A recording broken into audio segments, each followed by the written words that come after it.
Bismillahirrahmanirrahim. Alhamdulillahirabbil alamin. Nasta'inuhu wa nastaghfiruh.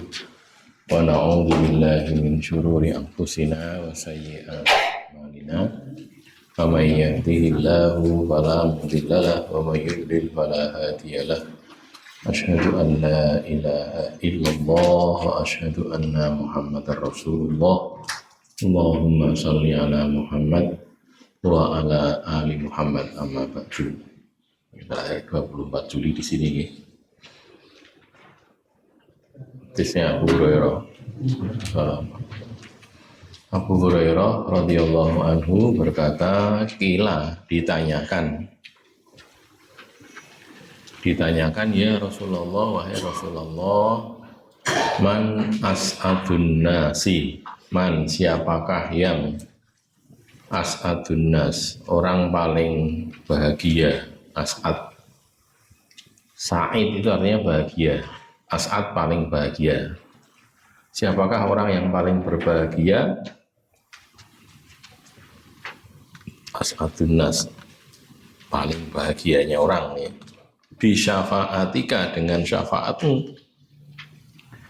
Syafaat itu asal artinya pertolongan. Ya, syafaat itu pertolongan. Yaumal qiyamati, pada hari kiamat.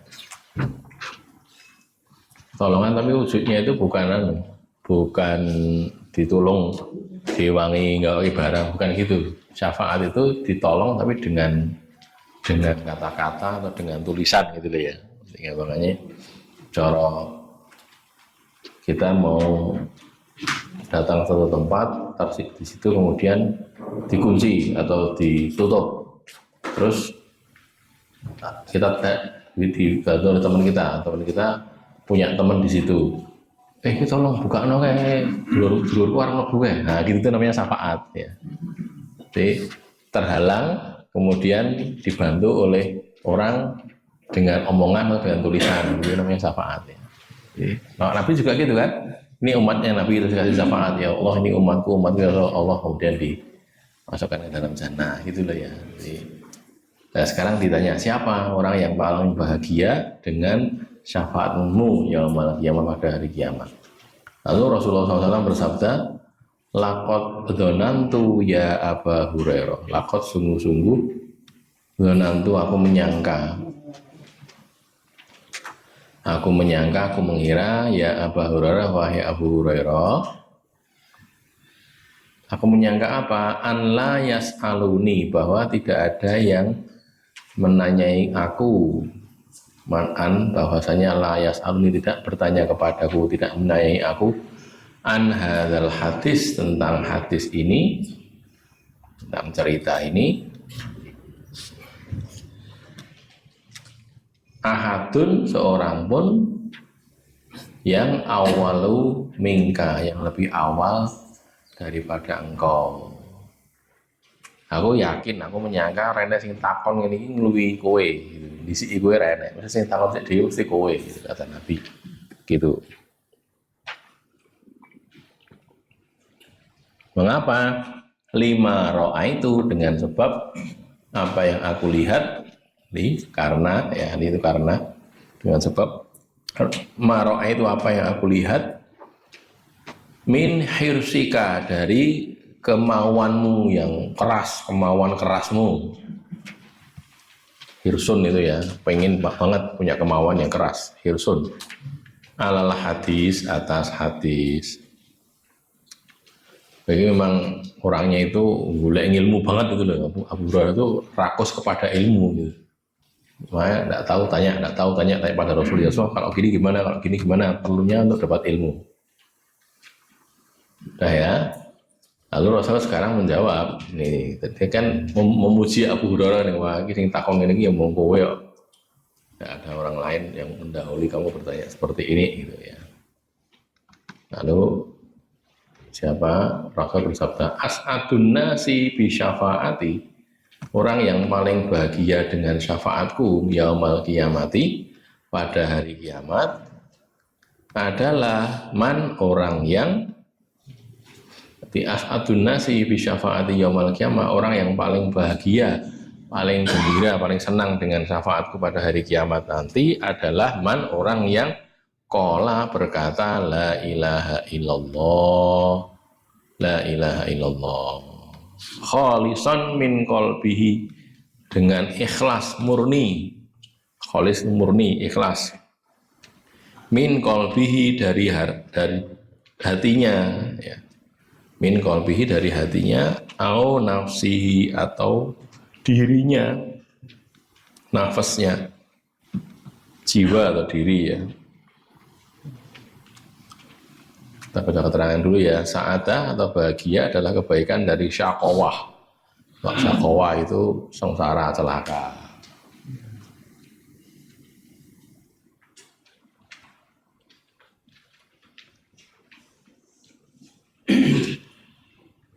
Diayatkan ada tuh ya, tentang ada yang sengsara, ada yang celaka di neraka itu ya. Amaladzina su'idu fa fil jannati khalidina fiha ma damatis samawati wal ardh ya. Anda salah surat Al-Qasas nih.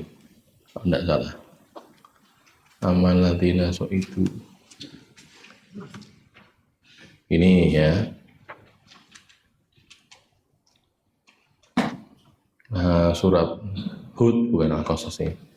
Surat Hud, surat yang ke-11 ya. Tentang orang bahagia, orang celaka tadi loh ya. Ayat mulai ayat 105. Nih. Kelihatan ya. Yauma ya'ti, pada hari yang datang, orang itu datang la takallamu nafsun, tidak berbicara seorang pun illa biidnihi, kecuali dengan izinnya. Pada hari yang Allah itu datang, tidak berbicara seorang pun kecuali dengan izin Allah. Faminhum, maka sebagian dari mereka syaqiyun, celaka, sengsara, wa sa'idun, dan sebagian yang lain bahagia. Enak sing bahagia sa'id tadi ya. Di satunya celaka, syaqi itu celaka, sengsara. Terus diterangkan lagi ayat 106, fa amal ladzina syaqu, adapun orang yang celaka itu, orang yang sengsara itu, fa finnari, maka dia berada di dalam neraka. Lahum fiha zafirun wa syahikun, di sana itu ada suara tarikan nafas ya, zafir dan syahik itu teriakan dan suara tarikan nafas di neraka itu, menderu-deru gitu. Khalidina fiha, mereka kekal di dalamnya, dalam neraka itu, madamatis samawati wal ardh, selagi masih ada langit-langit dan bumi, illa masya'a rabbuk, kecuali apa yang Allah kehendaki. Ya, nah, ada sebagian orang yang dikeluarkan dari neraka, maksudnya gitu loh. Kehendaki Allah itu gitu. Orang-orang yang masih punya iman gitu ya, walaupun sebiji sawi cilik banget nih di iman. Terus sudah ya, inna rabbaka fa'al lima yurid, sesungguhnya Tuhanmu itu melakukan apa saja yang dia inginkan. Fa'al, sangat mengerjakan lima yurid, apa yang dia inginkan. Pokoknya ngersake apa dilakoni itu Allah ya. Wa amal ladzina su'idu, lah ini. Adapun orang-orang yang dibahagiakan, dijadikan bahagia, su'id, fa fil jannah, maka berada di dalam jannah, khalidina fiha, mereka kekal di dalamnya, madamatis samawati wal ardu illa masya'a rabbuk, juga sama ya, selagi masih ada langit dan bumi. Ini langit dan bumi di akhirat nih, langit dan bumi di dunia. Yang dunia silang, naik kiamat itu. Nanti ada langit lagi, ada bumi lagi di akhirat sana gitu loh maksudnya. Illa masya'a rabbuk dan seterusnya. Jadi ada syaqi, ada yang sa'id, ada yang syaqiyun, ada yang sa'idun. Ya, yang ini yang sa'id itu gitu. Maka as'adun nas, orang yang paling bahagia itu adalah orang yang tadi baca la ilaha illallah. Abu Hurairah sangat haus akan ilmu dan hadis dari Nabi. Inilah keutamaannya dibandingkan sahabat Nabi yang lainnya. Jadi kalau sahabat Nabi itu kan dua ya, satu muhajirin, satunya ansor. Kalau muhajirin itu dulunya memang pedagang, jadi neng itu ya dagang, pedagang. Nah, orang Ansar itu petani gitu loh, bekerja di sawah, bekerja di ladang gitu, sehingga masing-masing ada kesalahan. Abu Hurairah ini itu karena daerah di keluarga, bujang, terus tinggalnya itu di Madinah, memang sengaja untuk ngaji gitu loh. Aduh kok asalnya sana itu. Terus datang situ untuk ngaji lah. Makanya ketika orang-orang itu menyambut gawe gitu, Abu Hurairah ngaji. Sing kene nang sawah, sing kene ngaji. Ya orang marane ndi nang masjid tok gitu loh. Untuk mendapatkan pelajaran dari Nabi. Sehingga hadis yang diriwayatkan kan akeh banget jadinya. Gitu loh. Enggak tahu sampai ada yang ngitung kata sampai bilangnya sampai 5.000 hadis. An Abu Hurairah kan gitu kan. Banyak tahu itu di mana? Ayat Solihin Abu Maram an Abi Hurairah gitu kan. Maka karena itu tadi ya. Jadi sangat rakus kepada hadis, pada ilmu. Nah, ini utamanya Abu Hurairah dibandingkan dengan yang lain-lainnya gitu ya. Terus mengucapkan la ilaha illallah secara ikhlas, maknanya ikhlas dalam iman, meninggalkan kesyirikan, menjalani ketaatan dan meninggalkan riya. Dia mengatakan la ilaha illallah khalisan min qalbihi, ikhlas dengan dari dalam hatinya, maksudnya tadi tidak riya, tidak sum'ah. Nek riya niku pengen didelok, nek sum'ah itu pengen dirungokke gitu. Dari kata-kata sami'a sama telinga niku nggih, kuping. Dua-duanya buruk itu tidak ikhlas karena Allah. Makanya kalau beramal itu yang ikhlas. Ikhlas itu artinya murni. Ya. Meninggalkan kesyirikan dan ketaatan, meninggalkan riya, tidak pamer, tidak memamerkan apa yang sudah dia kerjakan. Kalau guru-guru kita kan ngajari, nek wis ngamal ki dilalekke, aja diling-iling. Wah, udah nyeling jadi 100.000, dilalekke wae mbok lah diling-iling. Nanti kalau diling-iling kita jadinya merasa berjasa gitu loh. Udah dilupakan aja. Baliknya kalau kita berdosa, iling-iling terus. Jadi gen kita semakin banyak istighfar gitu loh guys ceritanya ini. Nek wis ngamal rasa diiling-iling. Udah jadi diumpat-umpat, diundat-undat gitu loh. Kemudian tak wangi to aku lah kan jadi dosane kajarannya jadi hilang. Gara-gara umpat-umpat itu menyebut kebaikan dia, akhirnya pahalanya hilang. Gitu ya, makanya jangan sudah berikan ya sudah diberikan saja. Ini saya beralih sedikit nih. Kadang-kadang wong jenenge apa jenenge? Wakaf itu juga gitu. Jenenge wakaf ki wis diserahke ya wis gitu loh. Aja melu-melu. Tak wakaf kowe apa malah stokne wae piye tak kebutuhan lah. Wis terserah sing ngono. Kan ketika orang wakaf itu ya tek gitu. Wakaf muni tek iki gitu. Ya karek apa nggih lemah ya mabrek nah gitu loh. Wakaf sudah, enggak usah diurus lagi. Artinya wis wakaf sudah. Lillahi ta'ala ya sudah gitu. Perkara nazirnya itu urek atau gawangannya apa berkah karepe dhewe, ya itu urusan dia dengan Allah saja. Sing wakaf itu tidak berkurang pahalanya. Ganjarannya tetap gitu loh, tidak berkurang. Apa nek wakaf itu dunia tinggu napa nggih masjid, kemudian oleh nazirnya itu sebagian tinggu gawe omahe dhewe gitu loh. Misalnya gitu ya. Ya sing dosa dhek. Sing wakaf ora dosa ora ilang ganjarannya tetap dapat gitu loh. Itu ya makanya ya sudah wong senenge ngamal serahkan itu sudah diserahkan muslimnya sudah tidak usah digundeli lagi gitu ya. Begitu. Itu namanya ikhlas itu seperti itu. Ya, baik berikutnya Abu Hurairah radhiyallahu anhu, juga Abu Hurairah lagi nih berkata, qala Nabi sallallahu alaihi wasallam, Rasulullah sallallahu alaihi wasallam, idza awa ahadukum ila firashihi, ini sudah pernah kita bahas nih, sekedar mengulang di sini. Seseorang itu mau tidur, falyanfud fi firashahu bidakhilati izarihi, maka dia menyeblak ini menghalau atau menyeblak itu tulisannya bidakhilati izari, dengan bagian dalam dari sarungnya. Sarungnya bagian jero itu digunakan untuk itu. Fa innahu la yadri ma khalafahu alaihi, karena dia tidak tahu apa yang dia tinggalkan atasnya. Ini ada binatang berbisa atau yang lain.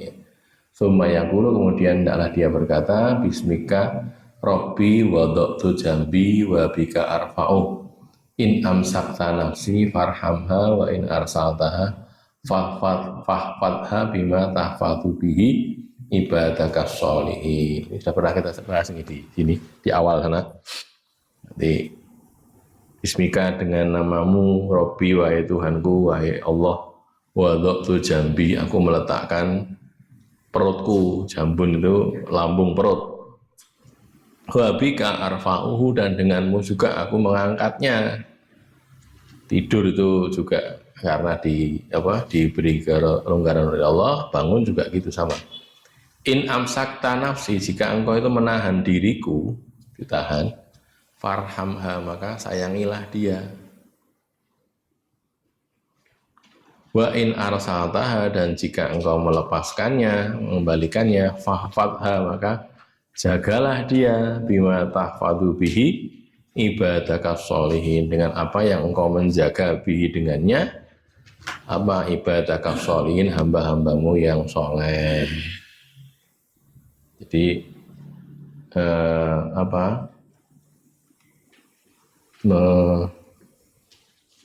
membersihkan ranjangnya dulu, sebelai gitu ya, sebelai. Terus kemudian kalau mau tidur dulu tadi Bismika Rabbi wada'tu jambi wa bika arfa'u in amsakta nafsi farhamha wa in arsaltaha fahfadha bima tahfadu bihi ibadaka sholihin, gitu gitu. Jadi memang ada doa-doa yang diucapkan yang seperti itu ya.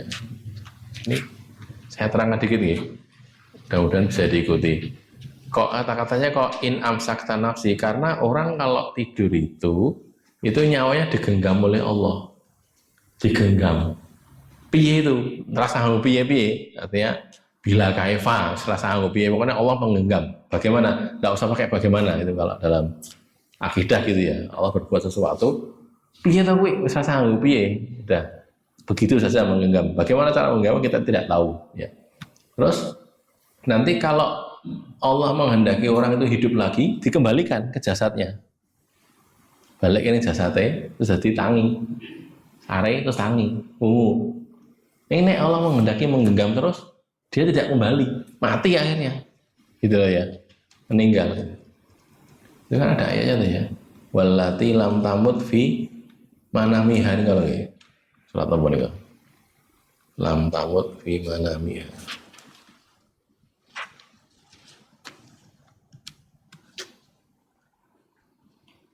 Surat Az-Zumar. Az-Zumar itu surat yang ke-39. Buka ya, ayatnya ayat 42.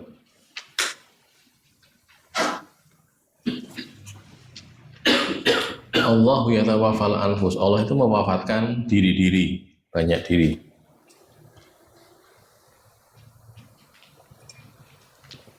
Hina mautiha, ketika matinya. Nah, dia mati, diwafatkan oleh Allah, dimatikan oleh Allah. Wallati lam tamut fi manami, ada orang yang atau jiwa yang tidak mati pada waktu tidurnya. Fayumsikul lati qada alaihal mauta, maka Allah menahan allati yang qada alaihal mauta. Jadi menahan tidak dikembalikan rohnya. Allati yang qada, menetapkan alaiha, atasnya. Allah menetapkan atasnya itu al mauta, kematian. Jadi kalau Allah ngersakne orang ini mati, ya tidak dikembalikan. Jadinya mati, ratangi gitu. Sare bablas gitu loh. Rawuh meneh sudah meninggal. Terus wa yursilul ukhra, dan mengirimkan yang lain. Yursilu, mengirim al ukhra yang lain, ila ajalin musamma. Yang melepaskan ya, mengirim itu melepaskan balik kepada jasadnya lagi. Sampai waktu yang tertentu, ila ajalin musamma, sampai akhir hayatnya, sampai kematiannya. Nah, yang disebut diri itu jane siapa toh? Diri itu ya menungsane itu. Menungso iki sapa toh? Menungso ki nyawane gitu loh. Nyawa. Ruh atau nyawa. Sekarang gini nggih. Alon-alon mudah-mudahan bisa diikuti. Nanti kalau bingung tanya. Sekarang nama saya Irwan ini. Irwan itu mana toh? Jenenge Irwan yang gitu. Ini iki dodong. Iki sirah gitu. Di tangan. Irwan itu jeneng untuk nyawa gitu. Nyawa saya itu namanya itu. Nanti kalau saya mati, dia kan harap mati kawin itu ya. Ente sing harap orang mati. Kalau saya mati, jasad saya itu masih ada. Badan itu masih utuh gitu. Soalnya nek mati ini dibom gitu ya lah. Entek jasad. Kalau mati biasa sakit atau apa, jasadnya masih utuh toh. Tapi ketika ditanya, Pak Eron yang di wis ora enek. Padahal jasad masih ada loh itu. Loh, gitu ya. Itu nama bagi apa? Bagi nyawa. Nafas itu loh. Itu. Ngoten lho nggih. Pak Bakir endi? Ya kuwi apa kuwi klambi. Lah, Pak Bakir ki nyawane gitu loh. Nanti kalau sudah itu ya gitu nih. Ora enek. Pontilar nek wong Jawa kan ngoten nggih. Apa itu nih? Pontilar pun meninggalkan jasadnya. Lah, belum sampai di situ, masih tambah lagi. Jadi saya ulangi lagi ya. Nama kita itu melekat pada nyawa kita. Orangnya itu ya nyawane itu, bukan jasadnya, bukan. Jasad itu ya jasad. Kayak tadi kita bicara masalah tidur tuh. Nek wong turu, kuwi nyawane digenggam oleh Allah. Bagaimana? Tidak tahu ya, pokoknya itu Allah alam. Bagaimana caranya Allah lebih tahu. Terus kalau nanti Allah ngersake orang itu dimatikan, mati, waktunya mati, tidak dikembalikan nyawanya. Jasadnya mati, jasadnya jadi mati gitu. Jasad itu ya tadi loh, nek nyawane dia tidak disebut orang, enggak. Sehingga nanti kalau Allah menghendaki dikembalikan, maka dia hidup lagi. Gitu, tangi. Gitu. Makanya satu itu ya, sudah. Sampai di sini sudah paham belum? Nek belum tanya saya nggih. Bareng ini soalnya tambah meleh. Terus kalau sudah begitu tahu begitu, sekarang ini jadi jasad itu kayak kelambi gini loh. Jadi kan kelambi lagi. Kelambi kan bisa dilepas gitu, dicopot kan iso gitu. Jadi ada orang pakai baju ini seperti orangnya itu nyawanya lah, bajunya ini kelambi apa jasadnya ya bajunya itu gitu loh. Kan dicopot. Nah, bisa copot gitu kan.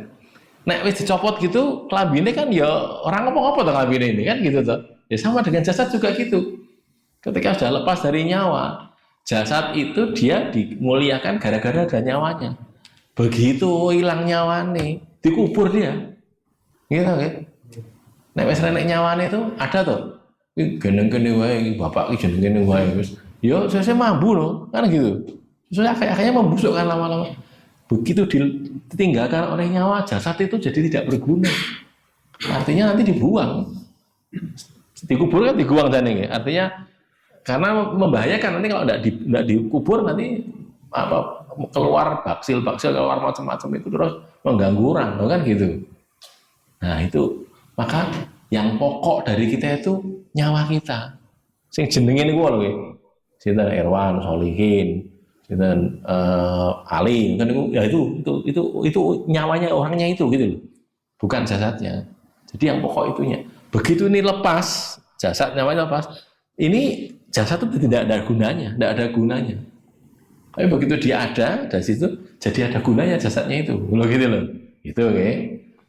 Nomor 2, gitu. Bisa diikuti nggak? Nek bingung tak kok sih loh ya. Ini kalau tak dulu ya. Ketika orang tidur itu nyawanya digenggam oleh Allah. Kemudian kita yang masih hidup yang nggak tidur itu bisa menyaksikan orang itu masih ada pergerakan nafas. Yeah. Artinya kita juga mengatakan bahwa orang itu masih hidup, tapi di sini dijelaskan orang itu nyawanya digenggam oleh Allah. Yeah. Dan yang kedua, ketika orang mati, itu yang nyawanya itu ketika sudah dijatuh oleh malaikat, itu betul-betul dia sudah tidak gerak, tidak bernafas. Pertanyaan saya adalah, orang tidur dengan orang mati itu bedanya gimana tadi? Digenggam nyawanya sama dijatuh nyawanya. Iya. Bedanya ya sing ngene gitu. Bedanya masih bernapas, itu saja. Nek wong turun itu jek ambegan. Nek wong mati orang ambegan itu tok. Bedanya itu. Jadi nyawa dicabut kok jek ambegan. Ya Allah mau ngasane gitu kok. Ngasane gitu bisa gitu. Gitu loh ya. Terus piye? Ya jadi gampangnya nyawanya itu berkeliling kemana itu kita nggak tahu gitu loh. Makanya ada pakai ngimpi tuh ya. Dan ngimpi itu karena gitu nyawanya digenggam oleh Allah. Tapi itu tadi bedanya kalau yang satu masih bernapas, satunya tidak, gitu saja. Nah ini nggih, wong turu, niku krungu ora? Nek wis turu, ora krungu ngaji anggarane. Oh apa to lali, oke wis turu mesti kowe kan gitu to ya. Aku mau ngaji suwe-suwe sing ngisi iki sesuk omongan lirik-lirik ora lirik kowe iki. Sing kowe sing ra krungu gitu lho. Ngomongnya tetap banter, sing ngrungokke sing sare kan gitu tuh ya. Melihat enggak? Kalau ketika tidur itu loh, orang ya orang mati kan juga gitu, sama tuh ya. Terus diem, oke meneng itu ya, mau mati ya ngono kan gitu. Mau bedanya sing tinggal-tinggalnya Pak, kami tiba, sini si ambekan, sini orang itu saja bedanya. Sini si ambekan, sini orang itu. Makanya tadi kalau kemudian dia tidak dikembalikan oleh Allah, terus jadi tidak ambekan lagi, mati jadinya gitu ya. Isi urip, cuman hakikatnya loh ya, hakikatnya kayak orang mati itu tadi. Tapi memang masih hidup memang karena ya urip nyata gitu ya. Betul nggih? Siap nggih? Oke, silakan. Berarti kan kalau orang tidur nyawanya digenggam Allah. Iya. Kalau dikembalikan hidup lagi. Iya. Kalau tidak dikembalikan Terus mati. berarti mati. Iya. Nah itu mengalami sakaratul maut. Mboten. Ya kalau mati nggih kalau mati memang ngalami, kalau mati loh ya. Kalau hidup ya enggak. Pokoknya terus ngungu lah berarti tidak mati gitu ya. Jadi mati saya katakan mati tadi itu karena digenggam Allah tadi, bukan kok mati dalam artian sesungguhnya enggak. Anda tetap bernapas tadi sih. Malah ngorok barang nggih. Ngorok kan karena ambegan nggih. Ya tidak kalau mengalami sakaratul maut iya, kalau dia memang kemudian mati dia mengalami sakaratul maut gitu. Ada lagi? Oke. Mengenai orang yang tidur tersebut baik dalam keadaan Digenggam nggih. Posisi tidur itu kadang-kadang masih nyenyak, Yeah. kemudian digugah gitu, Yeah. kemudian bisa bangkit. Dan itu bagaimana? Ya makanya tadi itu kan saya katakan ya, jadi bukan kok mati itu kayak mau itu koyo wong mati kan loh. Orang mati sesungguhnya ya enggak gitu. Makanya tadi ada mati yang mati betul-betul mati, ada yang mati itu tadi walati lam tamut fi manamiha tadi loh. Itu keadaannya seperti itu. Ini orang, maka kalau dia nanti ketika sudah tidak lagi digenggam oleh Allah dikembalikan ya jadinya bangun itu tadi. Orang kok urip jan, ya kan mau urip jan. Tadi kan ya urip terus, waktu tidur ya hidup. Cuman kayak orang mati gitu loh gampangannya. Keadaan dunia itu kayak orang mati. Nah digugah dia bangun ya berarti ya iya tidak mati. Digugah bola bali kok orang tangi-tangi. Ya, mati berarti. Delok kan ambekan orang kan itu tuh nggih, dicek tuh. Cek nek dokter nek dibuka nyun sewu. Mripate dibuka itu disaloti gitu. Ada reaksi apa enggak gitu kan gitu tuh. Ada beberapa cara tuh untuk mengetahui orang mati apa enggak itu kan ada beberapa cara. Kadang-kadang mati suri gitu, mati ning bawit, tangi neh ora kok tangis kok urip meneh mboten ngoten, memang tadi belum mati gitu loh maksudnya. Itu Bapak. Kalau tidur itu kan bisa bermimpi, Pak. Iya. Nah itu seakan-akan kan kita kan masih hidup gitu. Dan Seakan-akan mimpinya itu seakan-akan kita kan hidup. iya. Jadi yang hidup itu apanya itu? Ya itu tadi mimpi itu membuktikan bahwa nyawa itu digenggam oleh Allah sehingga bisa mimpi gitu loh. Jadi maka digenggam oleh kita tidak tahu ya bagaimana bentuk menggenggamnya, tidak tahu.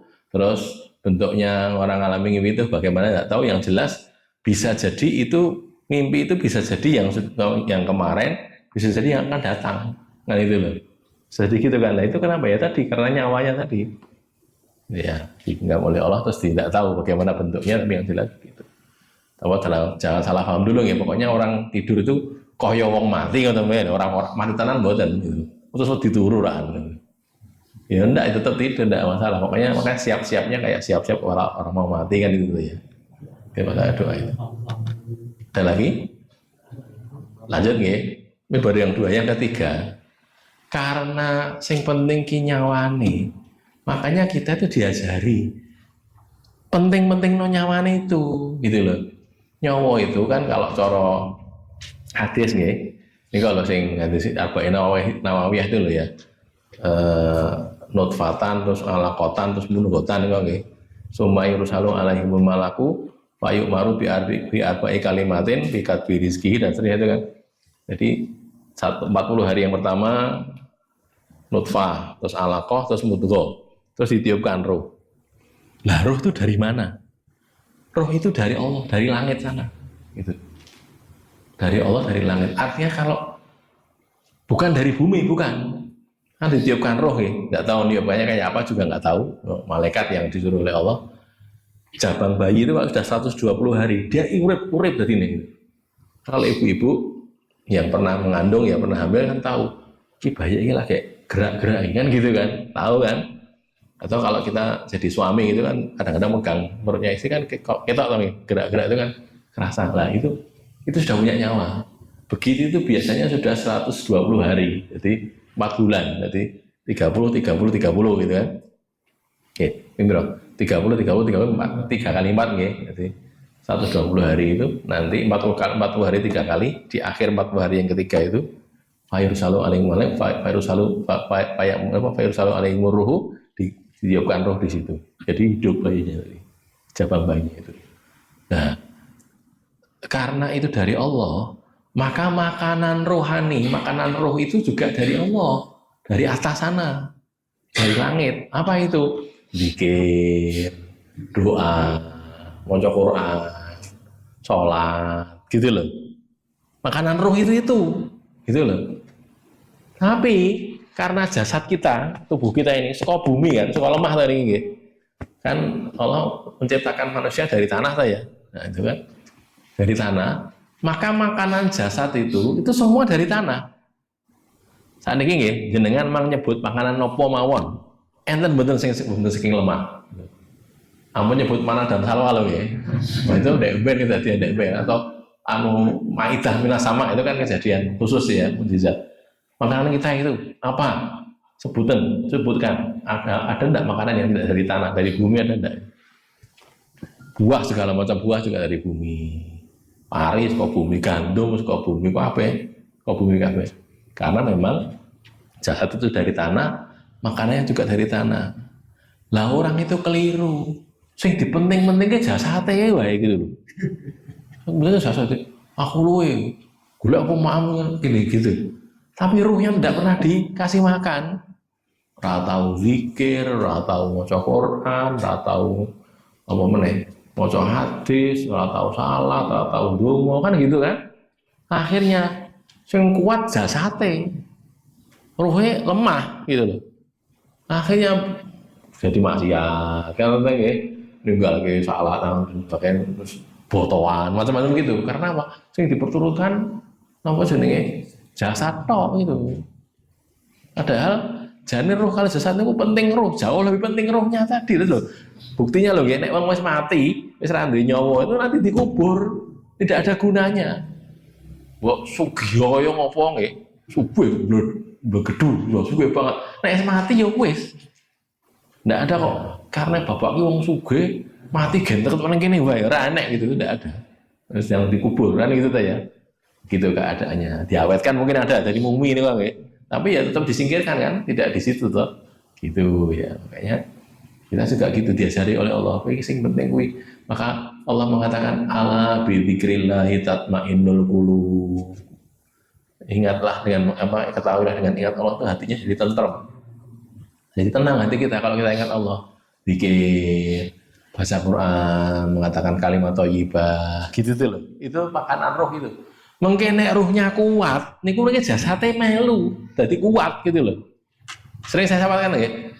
Abote opo to ning masjid iki? Abote iki ning nggon ati, ning nggon ruhnya itu sebenarnya. Kalau ruhnya kuat itu mbok dingklang-dingklang ning masjid to, gitu loh. Gitu loh. Enten wong sikile mung siji karena dipotong kakinya. Tetap ning masjid itu. Ya gara-gara itu ruhnya kuat gitu loh. Ning masjid aku, orang sholat ning masjid aku sholat jamaah. Gitu, waduh, dilakoni. Ya gitu kenapa? Ruhnya kuat. Tapi kalau ruhnya lemah, wongnya gagak, perkasa gitu kan ya. Gedeknya dhuwur, meh 2 meter misalnya gitu ya, dhuwur banget. Awake atletis gitu. Ora kuat tak nama soleh ra iso gitu. Nek kon liyane iso, nek kon nama soleh ra iso gitu. Karena berangkat masjid itu ora tekan masjid tok. Yang cakruk itu malah. Loh, itu contohnya. Itu kalau ruhnya enggak kuat kayak gitu loh. Makanya ayo sekarang ini kembali ke yang kita bicara tadi, kita perkuat itu rohani kita itu, diperkuat. Akeh-akeh amal, ngelingi Gusti Allah, ingat Allah, zikir gitu loh ya. Sholat, puasa, itu tuh amalan-amalan roh itu, gitu loh. Kadang-kadang bertentangan loh nggih. Jasad pengennya maem, tapi ini dikon poso. Kan gitu toh. Mengapa begitu? Ini untuk sebenarnya untuk menguatkan rohani dan mengalahkan jasadnya gitu loh. Jasadnya jaluk ngono, ojo saya gitu tahan sih, ngene sih. Kenapa begitu? Karena Allah nyuruh gitu. Nanti jasadnya dari manut gitu. Jasadnya dari manut. Nek wonge kuat, apa rohnya kuat itu dia kuat poso. Nek rohnya ra kuat, ya bongkar. Bener to nggih? Wah ora kuat aku. Ngelak aku ya poso nyet ngelak nyatan. Kamu jangan ngelak. Poso ki lho nyet memang luwe. Aku timbang rekoso-rekoso ini. Aku mau rekoso nih aja aku tak mangan wae lah ya batal rekoso kan gitu kan. Gitu loh ya. Jadi yang ketiga nih, jadi orang salah memperkuat jasmaninya padahal yang lebih penting itu adalah rohaninya. Bukan kok terus baru aku merasa olahraga, bukan ngoten loh, bukan loh. Saya tidak mengatakan begitu. Cuma yang pokok itu, yang lainnya itu nanti nyusul gitu loh. Zaman perang Uhud itu Nabi kan kalah ya, kalah. Niku setelah terdesak kalah, Nabi itu ngejak karena disuruh oleh Allah. Muhammad teruskan perangnya itu. Akhirnya Nabi itu maju lagi, turun dari gunung mau ngejar orang kafir itu. Sing dijak sinten? Sing dijak bala-balane Nabi, sahabat Nabi yang sudah terluka-luka tuh. Ada yang luka parah kayak gitu, tetap berangkat, ayo melu, ngoyak orang kafir nih, turun mereka ngejar orang kafir. Kuat begitu kenapa? Wis kalah, wis terluka, kesel gitu, isi arep perang meneh. Mereka kuat kenapa? Karena ruhnya kuat, gitu loh. Ruhnya kuat itu mungkin jasadnya melu gitu loh. Wah, buat dilakoni, nah gitu loh. Itu nggih, jadi pentingnya di situ. Maka kembali ke sini, kembali ke pesan tadi kan, in amsakta nafsi ini kan ya, kalau kamu jaga menahan diriku, farhamha maka sayangilah dia. Kalau ditahan artinya mati kan orangnya. Kalau ditahan maka sayangilah. Tapi kalau dilepaskan, jagalah dia ya Allah, sebagaimana Engkau menjaga hamba-hambamu yang soleh. Nggih, pun. Ini yang terakhir nih. Si loro ding ternyata. Yang berikutnya Abu Hurairah mengatakan qala orang Rasulullah SAW qala Rasul bersabda yatanazzalu rabbuna tabaraka wa ta'ala kulla lailatin.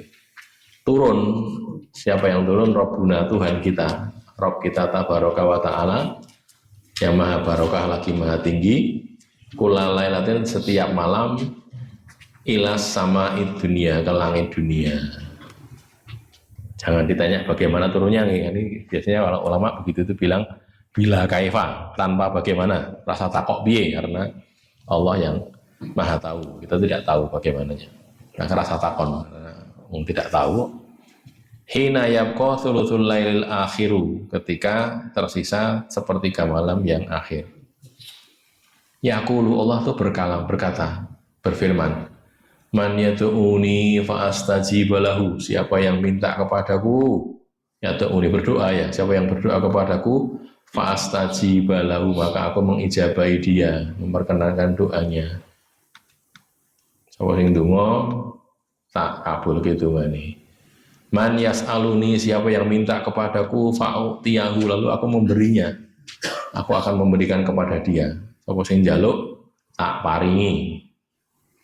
Wa man yastaghfiruni, dan man yastaghfiruni, siapa yang meminta ampun kepadaku, fa'aghfirlahu maka aku akan mengampuninya.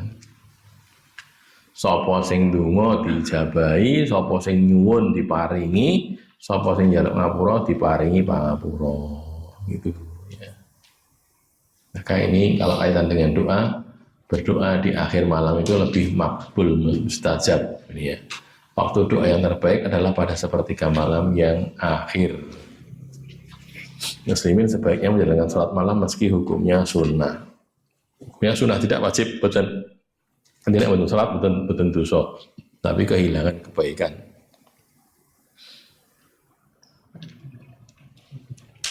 Terus berdoa kepada Allah harus disertai keyakinan bahwa doanya pasti dikabulkan. Kalau menurut ulama seperti saya berulang-ulang menyampaikan, bulan doa itu ada 3 macam. 1 dikabulkan seperti yang diminta, yang gampang, orang gampang tahu itu loh ya. Nyuwun iki diparingi kuwi wis dah sama seperti yang diminta. Yang kedua, dihindarkan dia dari musibah yang seharusnya menimpa dia. Kudune tiba, blundung, ora sida tiba gitu loh. Itu kita tidak tahu. Karena kita tahunya sesuatu itu kalau sudah terjadi tau nggih. Sing ngerti sadurunge winarah itu cuma Allah saja. Bukan Mbah Dukun, mboten. Mbah Dukun ora ngerti sadurunge winarah, ora ngerti itu. Wong klaimnya saja, aku ngerti sadurunge enggak ada yang tahu. Begitu gaib kok ya. Jadi tidak tahu kan kita. Kudune dina iki lara napa? Lara tipes napa lara demam berdarah jane. Tapi gara-gara dia ndonga dadi ora bisa lara. Lah kita tidak tahu itu. Terkabulnya doa dengan cara seperti itu kan kita tidak tahu tuh, orang ngerti tuh. Terus yang ketiga, pengabulan doa itu dikabulkannya di akhirat. Di nyuwun, neng dunyane ora dikabulke, engko dikabulkene neng akhirat. Gitu ya. Jadi makanya nek ndonga iki kudu yakin ketampa gitu, yakin. Aja tampa ora ya, mesti ketampa wong Islam kan gitu tuh ya. Gitu makanya doa. Jadi kaitan dengan berdoa di sini ada waktu tertentu yang memang mustajab doa, doanya itu mustajab. Waktunya loh ya, bukan yang ngomong, bukan, tapi waktunya. Ini kok bisa tiba dewi kenapa nih? Oh gini ya. Nah yang terakhir dalam rangkaian ini Abu Bakar As-Siddiq berkata kepada Rasulullah, ya Rasulullah, alimni du'aan ad'u bihi fi sholati. Ya Rasulullah, ajari saya dengan paling muruk dumateng kula doaan, satu doa yang ada ubihi fi sholati, yang aku berdoa dengannya pada sholatku. Pas sholat mungkin donga ngoten niku napa ya Rasulullah? Kul, katakanlah. Nabi berkata ya, kul ucapkan Nabi gini, Allahumma inni dzalamtu nafsi dzulman katsira wa la yaghfiru dzunuba illa anta faghfir li maghfiratan min indika warhamni innaka antal ghafurur rahim. Allahumma ya Allah, ini sesungguhnya aku zalamtu nafsi, aku tuh mendolimi diriku sendiri, zulman katsira, kedoliman yang banyak. Wa la yaghfiru dzunuba illa anta, dan tidak ada yang mengampuni dosa kecuali Engkau ya Allah. Dan sing paring pangapunten kegawe namung panjenengan. Faghfirli, maka ampunilah aku, maghfiratan dengan ampunan min indika dari hadapanmu. Warhamni, dan sayangilah aku, irhamni, belas kasihanilah aku, sayangilah aku, innaka, sesungguhnya Engkau antal ghafurur rahim, Engkau adalah maha pengampun, maha penyayang. Bareng-bareng ya, mumpung mulai dong ngantuk nih ya. Kari-kari ini diwaca bareng-bareng 3 kali ya. Allahumma inni dzalamtu nafsi dzulman katsira wa la yaghfiru dzunuba illa anta faghfirli maghfiratan min indika warhamni innaka antal ghafurur rahim.